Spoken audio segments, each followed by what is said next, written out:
എന്റെ 3 car ബോംബെറിഞ്ഞ് തകർത്തിട്ടുണ്ട്. 3 car. ഒരു തവണത്തെ അക്രമത്തിൽ നിന്ന് ഞാൻ രക്ഷപ്പെട്ടത് നേരോ എസ്കേപ്പാണ്. ബോംബെറിഞ്ഞ് കാറ് കത്തിയതാന്ന്. അതിന് മുമ്പ് തന്നെ, അതിന് ശേഷം ഒരു കാറ് കത്തിച്ചു, എന്റെ കാറ് കത്തിച്ചു.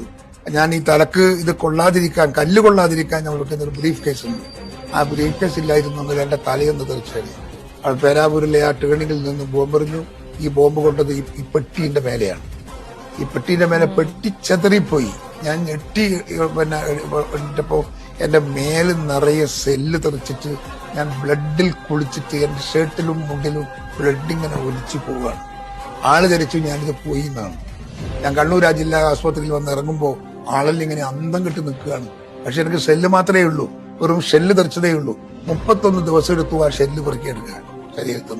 31 ദിവസം പോയേണ്ടി വന്നു ഈ ഷെല്ല് മുഴുവൻ ബോബിന്റെ ഓടി നടക്കാൻ. അങ്ങനെയൊക്കെ ഒരുപാട് ആപൽഘട്ടങ്ങൾ, അതൊക്കെ അതിനെ അതിജീവിച്ചിട്ടാണ് ഞാൻ ഇങ്ങനെ ജീവിച്ചിരിക്കുന്നത്.